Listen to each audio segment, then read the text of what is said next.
7도입니다. 지금까지 아나운서 오승원이었습니다. KBS.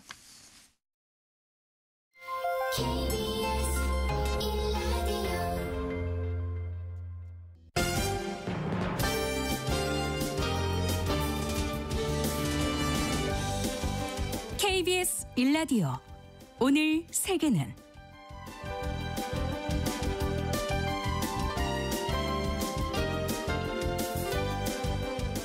안녕하십니까. 신성원 아나운서를 대신해서 오늘 진행을 맡은 아나운서 이현주입니다. 홍콩의 고층 아파트 단지 웡푸코트에서 발생한 화재는 홍콩 역사상 최대 인명피해를 남긴 참사로 기록될 것 같습니다. 또한 이번 화재를 계기로 홍콩의 주거 환경이 다시 도마에 올랐습니다. 홍콩은 좁은 땅에 고층 아파트가 빽빽하게 들어서 있고요. 이 아파트 한 채를 쪼개서 여러 가구가 생활하는 이른바 관짝집을 비롯한 주거 문제가 심각한데요. 이런 열악한 환경에도 집값은 세계 최고 수준이죠. 그 배경에는 소형주택 정책과 불합리한 관행 등 정책 문제가 깔려 있다는 분석이 있습니다. 홍콩이 중국에 반환된 이후에도 이 주거 환경 문제가 해결되지 않고 대형 참사로까지 이어진 이유가 무엇인지 잠시 후 수상한 GPS에서 이야기 나눠보겠습니다.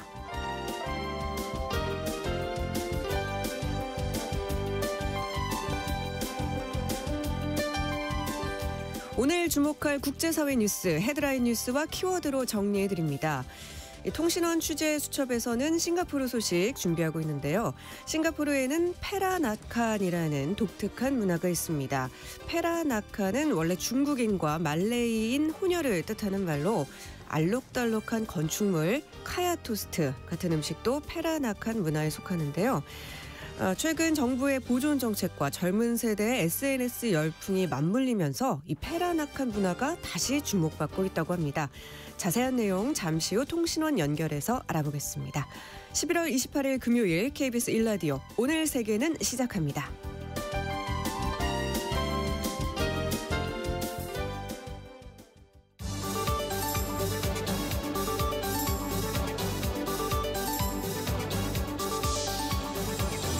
오늘 세계는 헤드라인 뉴스. 미국 수도인 워싱턴 DC의 백악관 인근에서 총격을 당해 중태에 빠졌던 주방위군 2명 가운데 1명이 숨졌습니다. 도널드 트럼프 미국 대통령은 이번 총격 사건을 테러 행위로 규정하며 이번 사태를 일으킨 짐승이 가장 큰 대가를 치르게 하겠다고 강하게 비난했습니다. 또 용의자가 바이든 정부 시절 입국한 아프간 출신 이민자라며 아프간 난민 전수조사와 강화된 추방 조치를 추진하겠다고 밝혔습니다. 블라디미르 푸틴 러시아 대통령이 미국이 제안한 우크라이나 평화안에 대해 협정 기반이 될 수 있다고 밝혔습니다.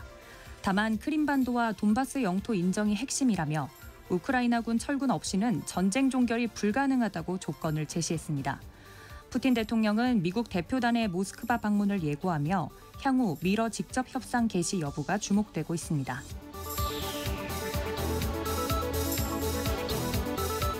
페루 법원이 친위 쿠데타를 모의한 혐의로 기소된 페드로 카스티오 전 대통령에게 징역 11년을 선고했습니다.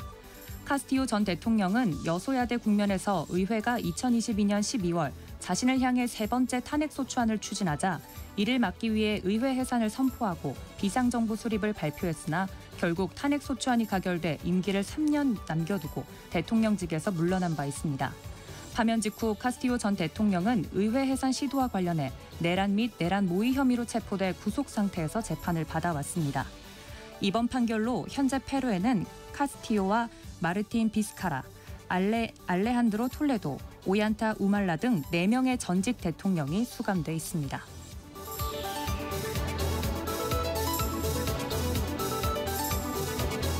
홍콩 대형 아파트 화재로 인한 인명피해가 계속 늘고 있습니다.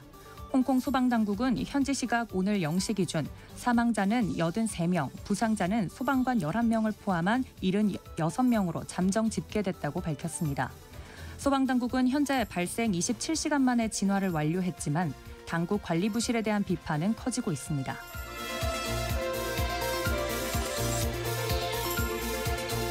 아르헨티나에서 칠레로 향하던 관광버스가 무장강도에게 습격돼 승객 60여 명이 여권과 귀중품을 빼앗겼습니다. 일부 승객이 폭행을 당했고 버스 열쇠도 도난당해 전원이 국경 인근 도로에 고립됐습니다. 칠레 당국은 조직범죄 가능성을 제기하며 귀국 지원에 나섰습니다.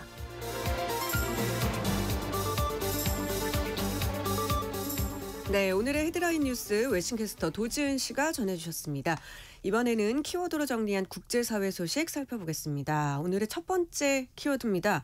이례적인 배려 대 사실 무근. 네, 도널드 트럼프 미국 대통령이 시진핑 중국 주석과 이 통화를 한 뒤에 네. 다카이치 사나이 일본 총리에게 대만 문제와 관련해 어조를 낮추라라고 조언한 것으로 알려졌습니다. 미국이 대만 문제를 둘러싼 중일 갈등에서 전적으로 일본 쪽 편을 들지 않아서 예. 화제인데요. 자세한 상황을 타임라인별로 좀 정리를 해보면 월스트리트 저널이 트럼프 대통령은 지난 24일 시진핑 주석과 통화한 뒤에 다카이치 총리에게 전화해서 대만 주권 문제와 관련해 중국을 자극하지 말라라고 조언했다고 일본 그리고 미국 관리를 인용해서 보도했습니다. 다카이치는 지난 7일 의회에서 이 대만과 관련된 언급을 발언을 한 뒤로 네네. 중국 쪽에서 격렬한 비난과 보복 조치를 지금 현재 부르고 있는 중인데요. 이 발언으로 중일 갈등이 격화되던 지난 24일 트럼프와 시진핑은 30분간 통화를 했는데 시진핑 주석은 이 통화에서 굉장히 화를 많이 냈고요. 네. 트럼프는 이에 대해서 경청을 했다는 게 주요한 포인트입니다. 그 뒤에 트럼프는 시진핑과 통화 뒤 그날로 다카이치 총리에게 전화를 해서 해당 조언을 한 것으로 알려졌습니다. 다카이치와의 통화에서 대만과 관련한 발언의 어조를 좀 완화하라고 제안했는데 트럼프는 다카이치가 국내 정치적 제약을 받고 있고 중국을 격분시킨 자신의 발언에서 완전히 물러나기 힘들 것임을 알고 있다면서 현실적인 조언을 했다고 알려져 있습니다. 시진핑은 통화에서 일본을 직접적으로 거명하거나 트럼프에게 일본을 직접 압박해달라라고 요구를 하진 않았습니다. 근데 중일 갈등이 고조되는 상황에서 양국 정상과 연이어서 통화한 트럼프 대통령이 사실상 중국의 손을 들었다는 평가가 나오고 있는데요. 미일 관세 협상으로 5,500억 달러, 우리 돈으로는 약 806조에 해당하는 이 돈을 투자를 약속한 일본의 입장에서는 마치 미국에게 뒤통수를 맞은 것 같은 기분일 수 있을 것 같습니다. 트럼프가 지난달 시진핑과 맺은 무역 합의를 위태롭게 하는 대만 갈등을 원치 않는다는 이유는 시진핑은 지난달 트럼프와의 정상회담에서 콩 같은 미국 농산품을 더 구매하기로 약속하기도 했기 때문에 그렇군요. 이런 상황에서 나왔던 말이라는 점이 중요한 것 같습니다. 중일 갈등에서 미국 쪽이 중국 쪽 입장을 배려한 건 굉장히 이례적이란 평가고요. 미국 대통령이 중국 쪽과 먼저 통화하고 이 순서도 좀 문제가 되는 거죠. 그 나중에 일본 쪽과 통화를 한 순서 자체도 미중 무역 관계를 위해서 핵심적인 지정학적 문제에 대해 이 동맹의 논쟁적 입장을 트럼프가 기꺼이 억누를 수 있다라는 걸 보여준 것이라고 신문가 전문가들은 계속해서 인용하고 있습니다. 그렇군요. 그런데 반면 일본은 또 사실 무근이라고 반박하고 있죠. 네, 일본 정부는 트럼프 대통령이 다카이치 사나이 일본 총리에 중국을 자극하지 말라라고 조언한 사실이 없다라고 전면으로 반박에 나섰습니다. 일본 정부 대변인인 기아라 미노루 관방장관은 오전까지는 이 사건에 대해서 따로 발언이 없다가 오후 기자회견에서 트럼프 대통령이 대만 주권에 관한 문제로 중국 정부를 도발하지 말라고 조언했다는 월스트리트 저널 기사를 봤는데 그러한 사실은 없다는 점 명확히 해둔다라면서 그런 사실이 없기 때문에 월스트리트 저널 측에도 의사표시를 했다라고 발언을 했습니다. 네. 사실상 항의의 뜻을 전달했다라고 밝힌 거고요.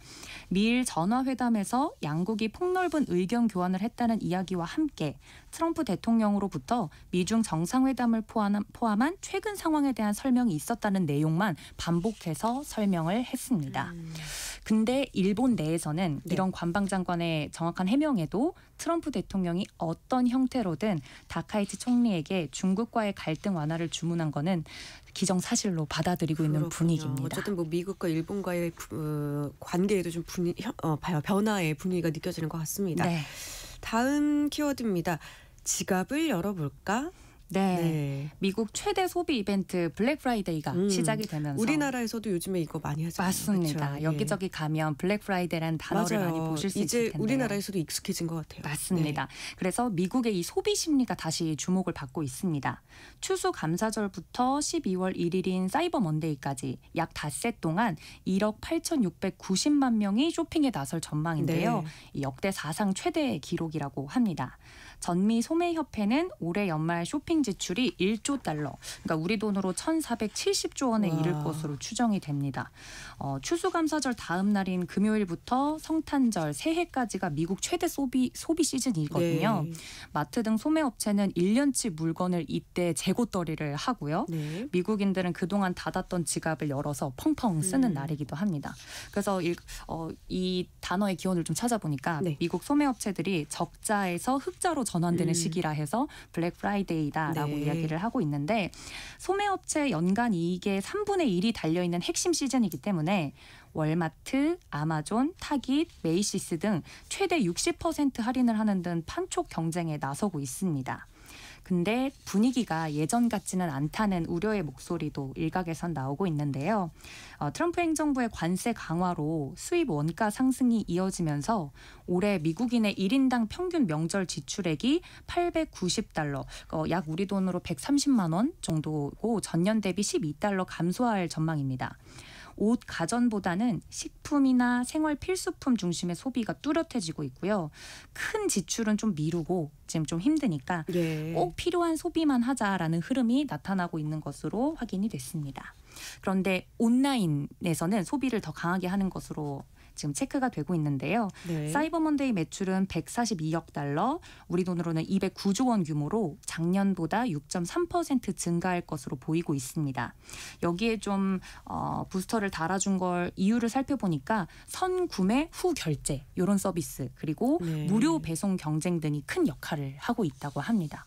저희도 무료 배송 해준다고 하면 살까 말까 고민하다가 네, 저도 클릭을 누르곤 하는데 전문가들은 이번 연말 소비가 경기 침체 불안을 잠재워줄 단기 반등 신호가 될 수도 있지만 인플레이션과 정책 변수가 여전하기 때문에 지갑을 마음껏 활짝 열기에는 좀 부담스러운 시장 심리가 남아있다고 진단하고 있습니다. 지갑을 열긴 여는데 예전만큼은 아니다. 징검다리식 소비 회복 국면이 계속되고 있어서 얼마나 이 기간에 소비를 하는지를 살펴보고 이후 경제 전망에 대한 내용도 나올 것으로 생각이 됩니다. 네. 다음 키워드입니다. 시스루 드레스 논란. 네. 그리스 주재 미국 대사 킴벌리 길포일이 공식 행사에서 착용한 시스루 드레스 때문에 외교가가 좀 술렁이고 있습니다. 네. 추수감사절 행사에 시스루라고 하면 속이 좀 훤히 들여다 보이는 그런 패션인데 검은색 드레스를 입고 참석을 했습니다. 근데 이에 대해서 외교관의 복장으로는 부적절하다라는 지적과 아니다, 외모 비하다라고 반박하는 의견이 동시에 나오고 있는데요. 이 인물 때문이 아닐까 싶습니다. 길포일 대사는 저희한테 폭스뉴스 진행자 출신으로도 유명하고 무엇보다도 트럼프 장남인 도널드 트럼프 주니어의 전 연인으로도 유명합니다. 또 동시에 그 더 이전에는 민주당의 잠룡인 개빈 뉴섬 캘리포니아 주지사의 전 부인이기도 했습니다. 트럼프는 지난해 12월 아들과 공개 결별한 길포일을 그리스 대사에 지명을 했고요. 길포일은 이듬해 7월 상원 인준을 받았습니다. 이런 그녀를 둘러싼 화려한 이력 때문인지 이번 논란이 단순히 어떤 옷을 입었는지 보다는 정치적 공방으로까지 확산되는 양상입니다. 길포일을 비판하는 측은 외교 현장은 개인 런웨이가 아니다. 국가대표로서 품위를 해쳤다. 라고 강하게 질타에 나서고 있고요. 옹호하는 측은 여성 대사에 대한 과도한 잣대다. 만약 남성이었다면 논란이 되지 않았을 것이다. 라면서 성차별 논란을 제기하고 있는 상황입니다. 특히 이 길포일 지명은 지난 대선 트럼프 대통령이 이제 당시에 열심히 대선 캠페인을 할 때 공이 굉장히 컸던 인물 중에 하나이기 때문에 공신 인사 중용이라는 해석이 많았고요. 네. 트럼프 대통령이 주요 동맹국 대사 임명에 측근이나 이처럼 친분 인사를 기용한다는 비판도 이번 논란과 함께 재부상이 되고 있습니다. 실제로 미 대통령들은 보통 유럽 주요국에 자신과 가까운 측근이나 선거 캠페인에서 자금을 댄 소위 큰손을 특임 공관장으로 보내고 있기 때문에 이러한 관례가 아닐까 싶기도 하고요. 네. 단순히 공식 석상에 맞는 의상이냐 아니냐를 넘어서 이런 다양한 배경과 이력을 가진 인물이란 점에서 시스루 드레스의 논란이 더 커지고 있는 게 아닐까 싶습니다. 맞습니다. 워낙 얘기하기 좋은 거리가 많은 분이잖아요. 네. 그렇죠. 다음 키워드입니다. 바다 위의 원팀. 네, 최근 이 미국과의 공조로 K조선, 예, 우리나라 조선 사업이 계속해서 잘 나가고 있다. 그렇죠. 라는 예. 이슈가 나오고 있는데요. 일본이 마음이 급해진 것 같습니다. 일본이 조선업 경쟁력 강화를 위해서 해운사와 조선사가 처음으로 공동개발 체제를 구축했다는 소식입니다. 한때는 전 세계 조선 시장 절반을 차지했었는데 그랬죠. 예. 현재는 중국과 우리나라에게 밀려서 점유율 3위로 내려앉은 현실을 타개하기 위한 움직임으로 보이고요.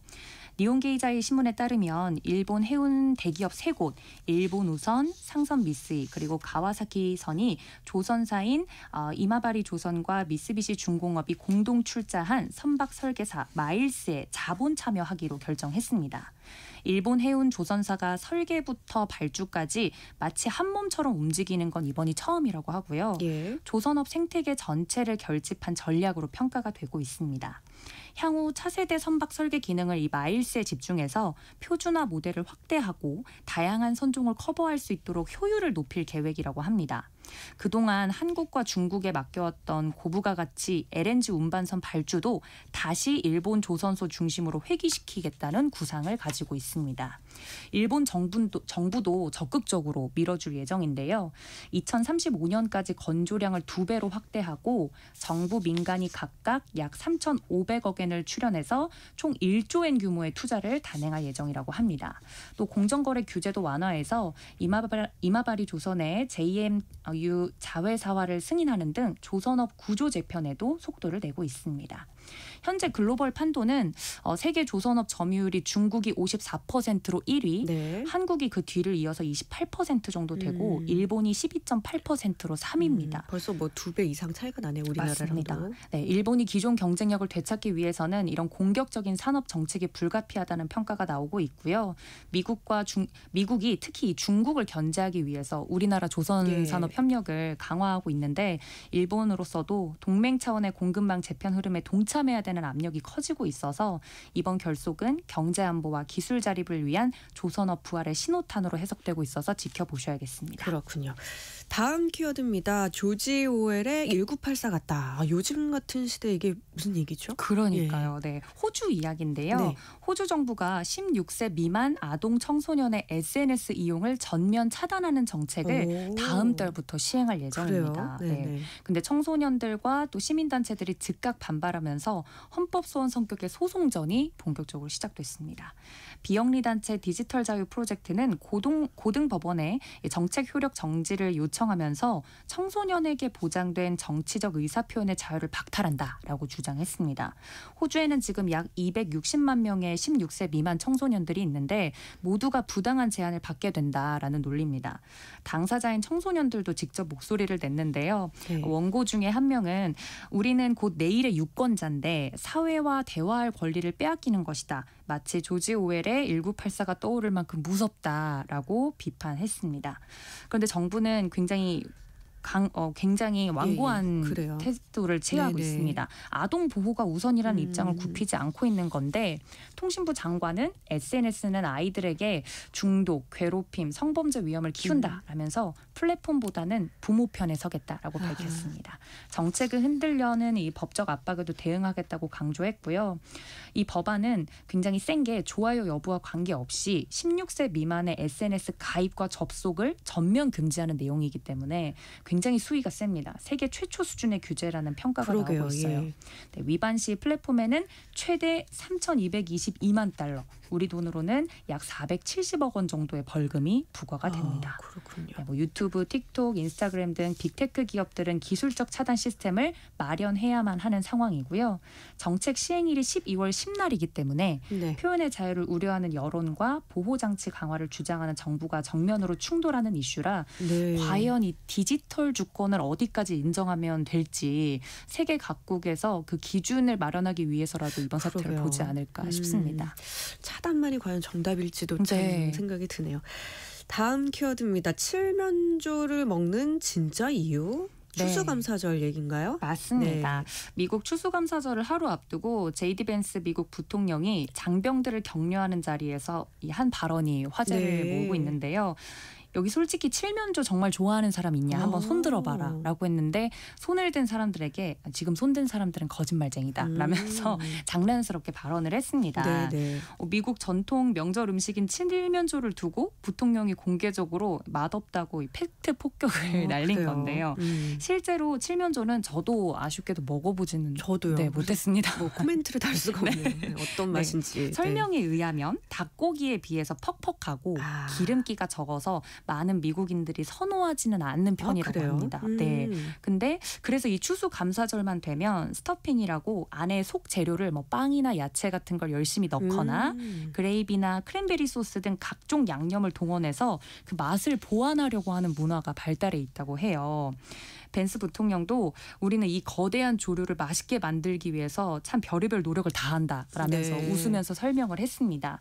이렇게 치킨보다 맛이 없음에도 불구하고 미국인들이 칠면조를 먹는 데 배경은 네. 1621년 영국 청교도들이 첫 수확을 감사하면서 북미에서 쉽게 구할 수 있던 칠면조를 나눠 먹은 것이 기원이라는 해석이 가장 널리 알려져 있습니다.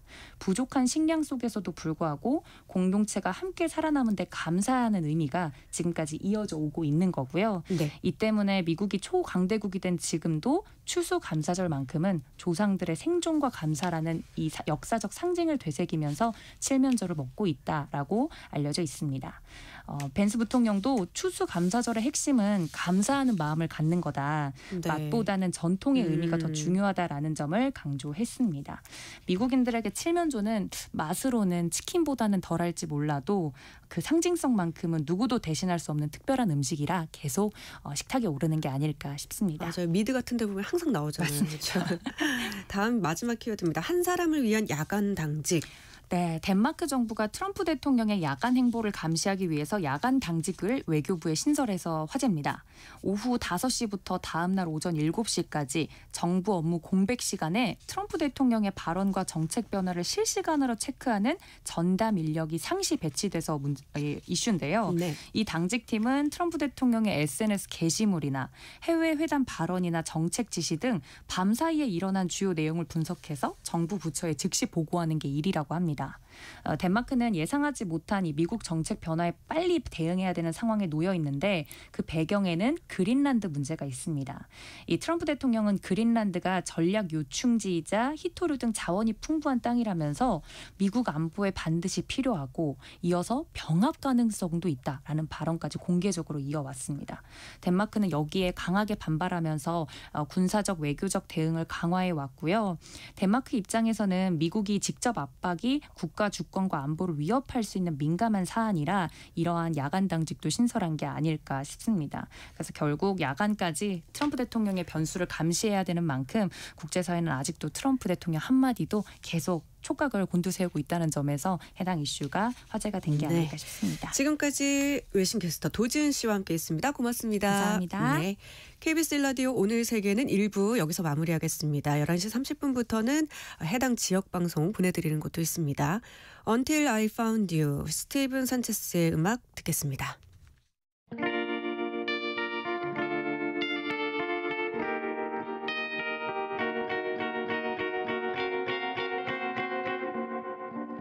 Georgia, write me up and all about you. In my arms, let me hold you.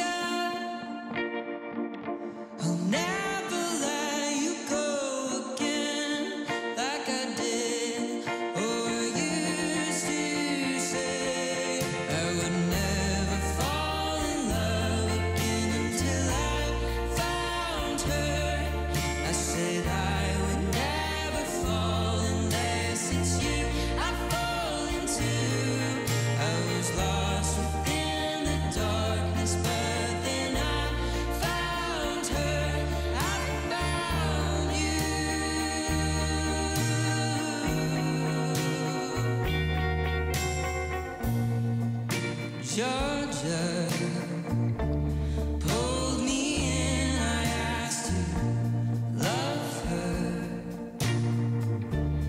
Once again you fell, I caught you. I'll never let you go again like I did. Oh, I used to say I would never fall in love again until I found her. I said I would never fall unless it's you I fall into. 지금 시각은 11시 30분입니다. KBS Ladies and gentlemen. 국제사회의 다양한 뉴스를 한눈에 KBS 1라디오 오늘 세계는 세계를 바로 보는 최소한의 투자입니다.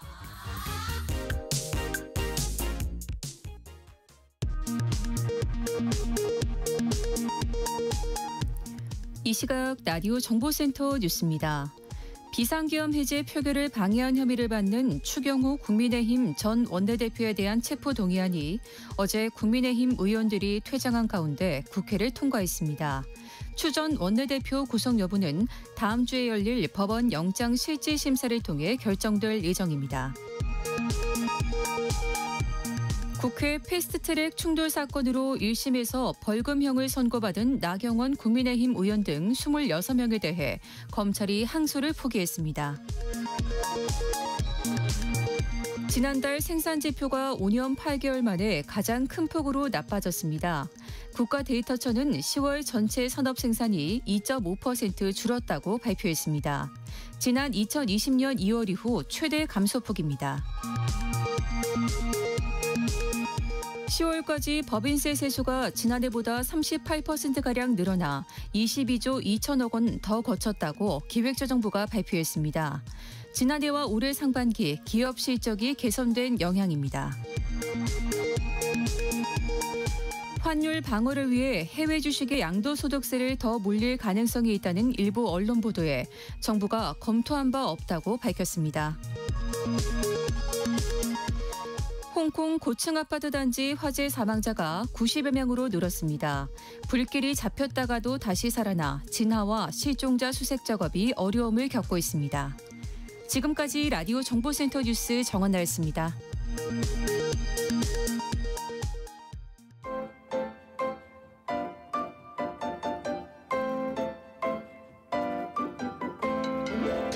통신원 취재 수첩.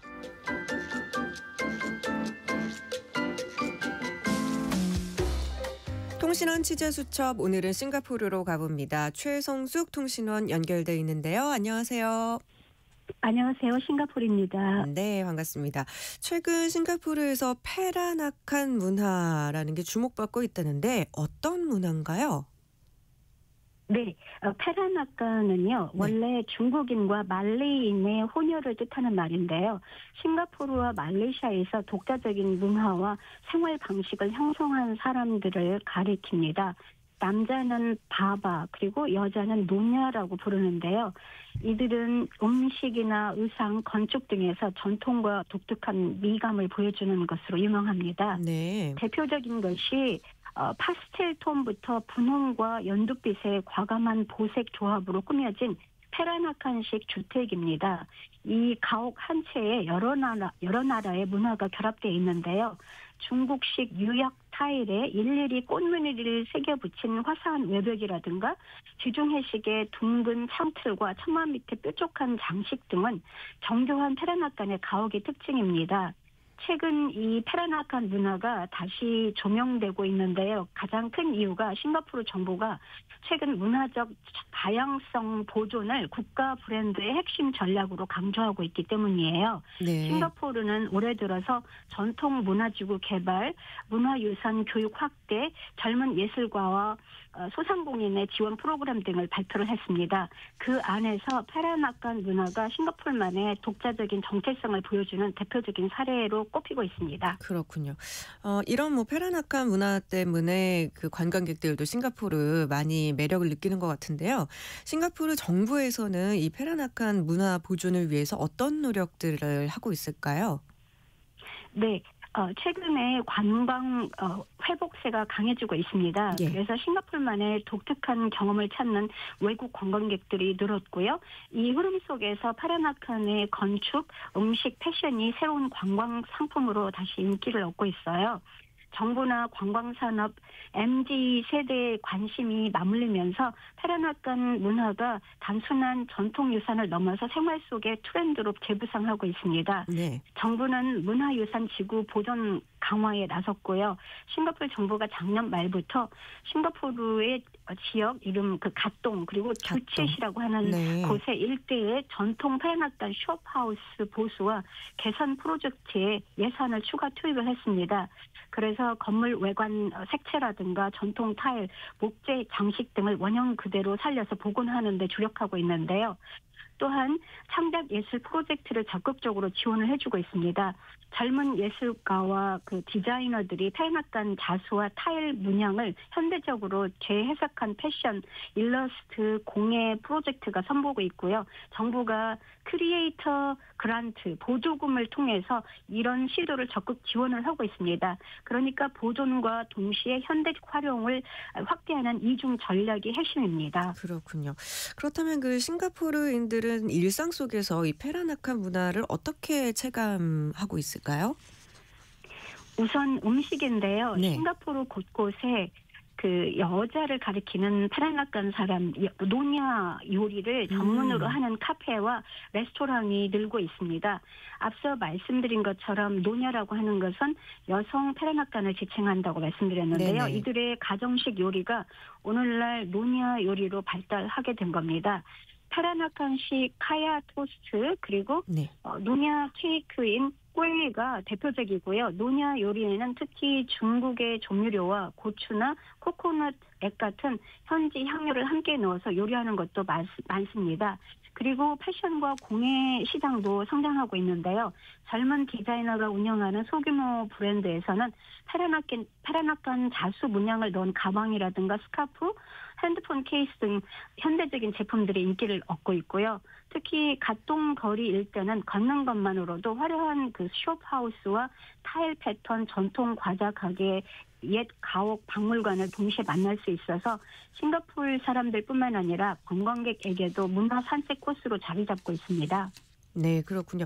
아까 그 MZ세대 얘기 잠깐 해주셨는데 그 젊은 세대에서도 페라나칸 문화를 많이 즐기는 거죠? 맞습니다. MZ 세대들이 SNS를 많이 하죠. 그래서 네. SNS가 페라나칸 문화 부활에 결정적인 역할을 하고 있습니다. 먼저 뭐 인스타그램이라든가 틱톡에서 페라나칸 에스테틱이라는 해시태그가 유행을 하면서 숍하우스를 배경으로 한 사진 촬영이 트렌드가 됐습니다.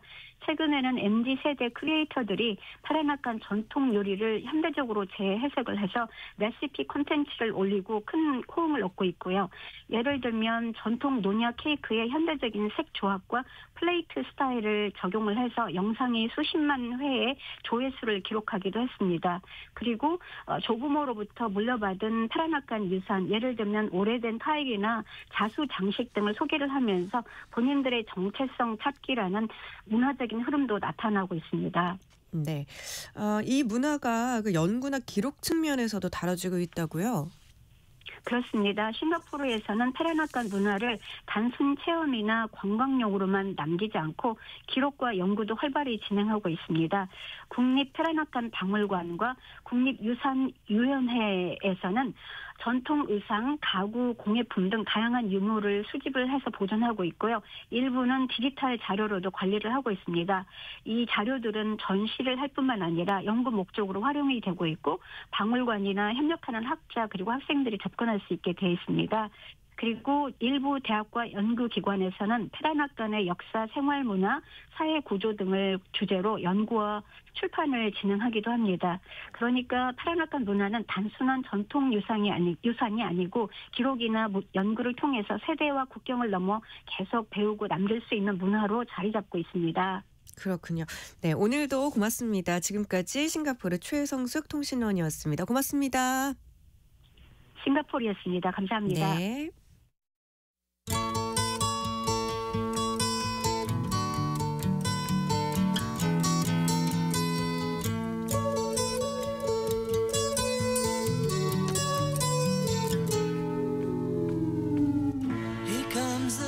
넓은 지구촌의 한 지역, 장소를 중심으로 우리가 주목할 이야기를 전해드리는 수상한 GPS, 구정은 국제전문기자와 함께합니다. 어서 오세요. 안녕하세요. 네, 오늘 그 일부 키워드에서도 잠깐 다뤘는데 홍콩에서 대형 참사가 발생을 했죠. 네, 지금 사망자가 너무 많아요. 그러니까요. 홍콩의 그 타이포라는 곳은 주택단지인데 뭐 소식 들으셨겠지만 고층 아파트에 이제 불이 났고 방금 전에 제가 들어오기 전에 홍콩 언론 확인해 보니까 지금 현재 사망자가 94명이나 그새도 늘어나네. 너무 많습니다. 근데 아마 지금 아직도 수색 작업 진행 중이어서 사망자가 더 늘어날 수도 있을 것 같고 뭐 소방관들 중에서도 이제 사망자 부상자들 나왔고 그래요? 그래서 주민들 일단 그 아파트에 살던 사람들 나와가지고 뭐 임시 대피소로 피난을 했는데 이렇게 홍콩 언론에 나온 거 보니까 그냥 이재민 그래서 지금 뭐 구호품 모으고 홍콩 기업들이 뭐 기부 모금하고 막 그러고 있는데 이게 이제 발생 자체는 26일 오후 현지 시간으로 한 3시 정도, 3시쯤 못 돼서 그때 이제 처음 신고가 들어왔고 이게 왕푸코트라고 하는 아파트 단지인데 이제 뭐 검은 연기 치솟는 장면 화면으로도 많이 나왔고요. 이제 8개 동 가운데 7개 동에 불이 번졌는데 뭐 원인을 조사하고 있습니다만 지금까지 현재 나온 걸로는 그 건물 수리나 보수 공사할 때 외벽에 설치하는 그 비계라는 거 있잖아요. 이게 나무로 되어 있었다고 해요. 이제 우리 같은 경우는 철근이나 뭐 이런 걸 쓰는데 이게 이제 대나무로 되어 있었고 그 다음에 뭐 비계 뭐 그물도 방연 재료가 아니었다. 근데 뭐 창문을 뭐 스티로폼으로 밀폐해서 뭐 불이 많이 번졌다. 뭐 이런 얘기들이 계속 나오고 있습니다. 그래서 경찰이 이미 이 아파트의 관리 회사를 수색을 해서 이제 어제 3명을 체포했는데 일단 혐의 자체를 이걸 이제 살인 혐의로 이제 지금 돌려서 체포를 해서 지금 조사를 하고 있습니다. 여기 불이 난 동네는 뭐 어떤 동네인가요? 뭐 그 홍콩 하면 생각하는 그 고층 아파트가 늘 이렇게 들어차는 그런 전형적인 동네인가요? 그 영화에 나오는 것 같은 이 홍콩의 그 아파트 단지들 있잖아요. 막 근데 이 홍콩이라는 지역이 우리가 흔히 관광 가서 보면은 이제 홍콩 섬을 많이 가지만 홍콩 섬은 이 면적이 차지하는 비중이 작고 그다음에 구룡, 신계 이런 카울룬 이런 쪽들이 있는데 여기는 그 섬 쪽에 있는 것 같은 그 쇠락한 아파트 그런 건 아니에요. 대규모 일단 주상복합 단지 같은 걸로 사진에 보면 그렇게 되어 있더라고요. 근데 이 홍콩이라는 도시가 항상 우리가 빽빽한 그 인상이 되게 강하잖아요. 근데 이렇게 3개 행정구역 다 합해서 보면은 면적이 한 1114제곱킬로미터, 그러니까 사실 서울의 2배 정도 돼요. 그리고 이제 인구가 750만 명.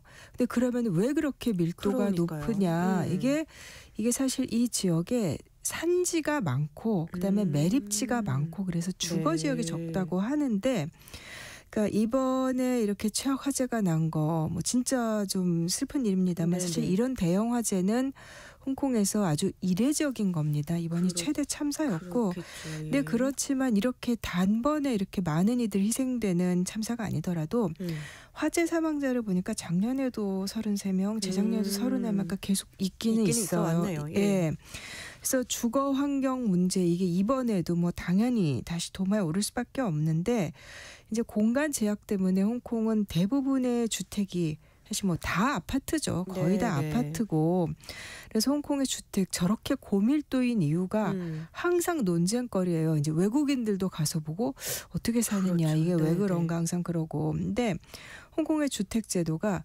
민간하고 그다음에 뭐 어느 나라는 그렇겠지만 또 민간과 공공임대로 나뉘어 있는데 네. 이제 이게 공공임대주택이 굉장히 큰 축입니다. 근데 이제 정부의 주택관리국이 운영을 하는데 이 공공주택은 신청하면은 5년, 그것도 많이 줄어든 거예요. 옛날에는 뭐 7년, 8년씩 기다렸다라고 했는데 지금 이거를 그래서 홍콩 정부에서는 이걸 어떻게 해서든 뭐 한 4년 정도로 낮추겠다라고 하는데 이거는 그러니까 계속 기다려야 되기 때문에 그게 문제고 민간 아파트는 이제 굉장히 비싼 거죠. 그렇죠. 허름해도 비싸고 새로 지은 아파트 단지들은 또 그래도 또 비싸고. 맞습니다. 예. 저도 그 홍콩에 지인이 있어서 그 집에 놀러가 봤거든요. 예. 근데 굉장히 작은데 정말 월세가 비싸다고 하더라고요. 예. 네, 왜 이게 그럴까요? 네. 그러니까 비싸고 그런데 좁고 네. 열악하고 특히 이게 문제가 뭐냐면 사실 이번에 이 타이포 단지 같은 경우는 오래되긴 했습니다만 겉으로 보기에는 되게 근사하던데 네. 아파트 값이 비싸다 보니까 아파트 한 채를 쪼개가지고 그러니까 쪽방으로 만드는 거예요. 네. 그래서 그거를 관짝집이라고 커핀홈이라고 부르는데 네. 그러니까 진짜 우리가 생각하는 쪽방 그런 거고 이게 네. 이제 뭐 가끔씩 이렇게 시사 프로그램 같은데 홍콩 얘기 나오면은 좁은 공간에 침대 하나에 그러니까요. 부엌 공간도 네, 없는데 8식구 산다 뭐 이런 거 나오잖아요. 맞아요. 그런 관짝집이 11만 채가 넘는다고 해요. 그리고 또 건물에 그러다 보니 모자라니까 옥상에다 판잣집 짓고 살고 그리고 상업용 건물인데 원래 주거시설 아닌데 방 쪼개가지고 거기 또 방으로 임대해주는 칸막이 방. 뭐 그다음에 침대만 있는 정도인데 그걸 또 방으로 세내주고. 이런 데 사는 사람들이 한 12만 가구. 그러니까 굉장히 열악한 거죠. 근데 네. 근데도 왜 그렇게 집값이 비싸냐. 그러니까 예를 들면 뭐 단순하게 뭐 기술적인 걸로는 집을 팔 때 이제 입찰을 하는데 가격을 비공개로 하는 관행, 그러니까 되게 불투명한 거 뭐 이런 그래요. 얘기도 하고, 근데 그 근본적인 이유는 아닐 네, 거고 이제 개발업자들이 중개업자한테 이제 리베이트 주는 관행 그러면서 일부러 집값 올리는 거 이런 얘기도 나오고 토지 공급. 결국 이 홍콩 정부의 정책이 더 근본적인 문제다 이런 얘기가 많이 나옵니다. 네. 그러니까 이게 소형 주택 정책이라는 게 있어요. 그러니까 집 크기를 조그맣게 만든다라는 게 아니라 네. 이게 1972년에 도입이 된 건데 네. 이제 홍콩에 이제 외지인들 주로 그때는 이제 중국 본토나 이런 데서 네. 많이 오니까 원주민 원래 거기 살던 사람들한테는 이게 남성한테 토지 지원금을 보장을 해주는데 그러니까 뭐 이렇게 되면 당연히 땅이 모자라게 되면서 이 지속 불가능한 정책이 되고 있다라는 얘기가 나와요. 네. 그러면 이 정책을 적용받는 사람들은 이제 집을 짓고 싶어 하거나 토지를 갖고 싶어 하면은 그거를 보장을 해줘야 되니까 이 한 5천 헥타르 정도 홍콩 전체 토지 한 20% 정도를 네. 이 사람들을 위해서 저층 개발 지역으로 묶어둔 거예요. 예, 또 그런 게 있고 그렇게 되면 이제 신규 주택 수요자들이 들어갈 공간 더욱 줄어들고 계속 뾰족하게 높아지는 수밖에 그렇죠. 없겠죠. 네. 그런데 알고 보면 또 활용되지 않고 방치된 땅도 많다고 들었어요. 이게 그러니까 이게 좀 우리도 어떤 유교 과거 전통 이런 걸 생각하면 뭐 이해가 뭐 안 되는 건 아닙니다만 초퉁랜드라고 부르는 게 뭐냐면 네. 우리말로 하면 종중 토지예요. 가문 문중 토지 원래 있었던 가문들. 네네. 집성촌처럼 뭐. 지금은 토지 소유만 하고 있는 거죠. 아, 그래요. 예. 그래서 뭐 마을인 경우도 있지만 지금은 거의 다 이제 토지 소유권. 근데 이게 네. 홍콩 전체 면적의 한 10% 정도 된다고 합니다. 많은 그럼 비중이네요. 아까 한 20% 정도는 그쵸? 저층 개발로 그러니까 묶어놨고 벌써. 한 10% 정도는 네. 이제 이거를 문중 토지고 그다음에 또 정부나 그다음에 마을 공공 소유 이런 것 중에 유휴지도 많고 그리고 또 이거 참 민감한 문제인데 네. 이제 중국의 인민해방군이 홍콩의 토지를 어느 정도 쓰고 있습니다. 그래요. 뭐 찾아보니까 홍콩 전역에 한 2,740헥타르 이게 한 따지면 이것도 한 10% 정도 됩니다. 그리고 여기 또 그중에 그 인민해방군 토지 중에 한 80% 정도를 이 칭산 사격장이라는 부지가 차지를 하고 있어요. 근데 여기도 상당 부분 유휴지라는 거예요. 인민해방군이 일단 확보해 놓고 있는 땅이지만 사실 필요한 거를 뭐 중국 정부 입장에서는 필요하다라고 얘기를 하겠지만 집 지을 땅이 모자라다 보니까 이런 게 계속 이슈가 되는 거죠. 네. 그리고 또 이 땅값이 계속 올라가니까 이제 대규모 개발 회사들이 농지를 사들여서 그걸 일단 묶어놓고 있는 거예요. 여기는 나중에 개발하려고 일종의 이거는 투기성 수요죠. 네네.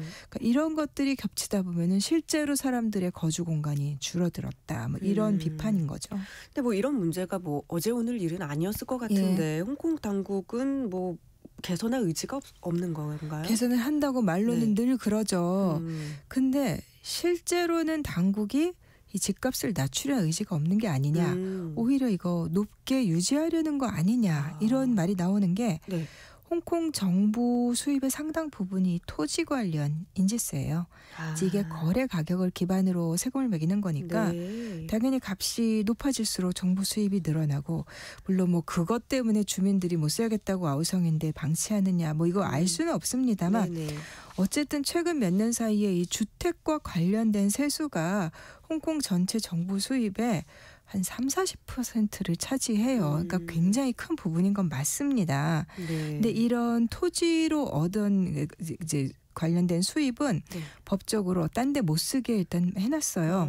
뭐 주로 인프라 투자나 주택 건설 같은 네. 데만 쓸 수 있도록 이제 기금을 만들어서 비축을 하는데 이제 그러면서 또 집값 안정시킨다면서 정부가 갖고 있는 토지를 또 매각을 하기도 해요. 근데 이것도 낙찰가를 공개 안 하고 아니면 가격을 싸게 이제 불화를 하는 게 아니라 이거를 홍콩 정부가 또 비싼 값으로 이렇게 유지를 하다 보니까 이제 당국이 땅 장사하는 거 아니냐라는 얘기가 나오는 거고 그리고 이제 항상 문제되는 게 부동산에 지금 과하게 돈이 몰려 있는 구조잖아요. 뭐 한국도 좀 그렇습니다만 이제 홍콩 같은 경우도 그러다 보니까 이제 주요 이제 그 경제 주체들 중에 개발회사, 부동산 회사, 중개회사 이런 기업들이 되게 많은 거예요. 그러니까 이들이 담합을 해서 이제 값을 뭐 높게 유지를 한다든가 그리고 또 이들이 이제 뭐 정부의 투기 억제 조치가 나오려고 그러면은 그거 이제 힘 합쳐서 이제 무산시켜 버리고 이제 이런 일들이 계속해서 벌어지고 있습니다. 그렇군요. 그런데 이제 홍콩이 중국으로 반환이 된 지 이제 꽤 됐잖아요. 그럼 이제 중국 당국에서도 이걸 관리를 해야 되는데 뭐 그런 건 없나요? 이제 그 홍콩이 이제 1997년에 이제 중국이 그 홍콩을 인수한 다음부터 계속해서 일국 양제라는 걸 하다가 네. 이게 2019년, 20년 그때 홍콩에서 시위가 격렬하게 일어났었잖아요. 이제 그때부터 사실상 일국 양제 한 나라 안에 두 체제인 것도 포기하고 중국식 체제로 밀어붙이는 그렇죠. 거 아니냐라고 네. 했는데 이제 그렇게 되면 당연히 일국 양제한다면서 왜 해결 안 하느냐. 중국 정부를 향해 불만이 갈 수 있겠죠. 상식적으로. 네, 네. 근데 이제 사실 중국의 공산당 관리들이 네. 이 홍콩이 중국에 귀속된 다음부터 뭐 홍콩에 땅 투기했다 뭐 이런 것들 얘기도 좀 났고 근데 뭐 그게 뭐 근본적인 문제는 아닙니다만 이제 홍콩에서도 이제 홍콩의 의회를 입법회라고 하는데 네. 이게 정치권과 부동산 세력의 담합이 굉장히 홍콩 내부에서 심한 게 늘 문제로 지적이 됩니다. 그러니까 예를 들면 뭐 민주연합 건진회, 기업 전문가 연맹 이런 조직들, 정치 조직들, 정당들 이렇게 서로 연계가 되어 있는 거예요. 그래서 이제 당국이 투기를 억제하려고 조금 하려고 그러면 방해하고 예를 들면은 법무장관을 지냈던 테레사 청 거기도 부부가 부동산 투기한 다음에 탈세했다가 뭐 논란 빚은 최근에 그런 사례가 있었고 그래서 이렇게 부동산에 여러 가지 문제가 겹치다 보니까 이제 사실 또 그래서 이제 홍콩의 원주민들은 중국에서 사람들이 건너오는 것에 대해서 예전에 반발을 갖기도 했어. 근데 그건 사실 중국 정부가 이렇게 대규모로 많이 오게끔 많이 제한을 하긴 했었는데도 네. 홍콩 사람들의 이제 그 불만은 점점 커지고 또 집 크기가 실제로 굉장히 작아서 그러니까 이거는 조금 몇 년 된 조사긴 한데 2019년 조사를 보니까 그해 새로 만들어진 주택의 네. 한 13%가 24제곱미터. 우리 좀 알아듣기 쉽게 하면 7평? 이것도 안 되는. 그 원룸 같은 것보다도 작은. 예, 그래서 이거를 나노 플랫이라고 부르더라고요. 나노 아파트인 거죠. 예. 그러다 보니까 아까 말씀드린 것 같은 그런 관짝집이라든가 옥탑방이라든가 불법 건축. 그러니까 무단 개발이 늘어나는 거예요. 홍콩의 그 사우스 차이나 모닝포스트가 작년에 12월에 이제 보도한 거 보니까 당국이 조사를 좀 했는데 조사 대상 지역에 주택 절반의 불법 건축물, 그러니까 그렇게 방 덧붙여서 세입자 받고. 네.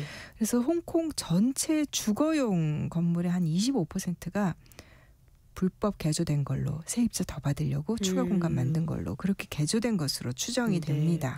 아무래도 이런 뭐 불법 행위들 때문에 이번 화재 같은 대형 참사도 일어나는 거잖아요. 네. 그 홍콩 시민들은 어떤 반응을 보이고 있을까요?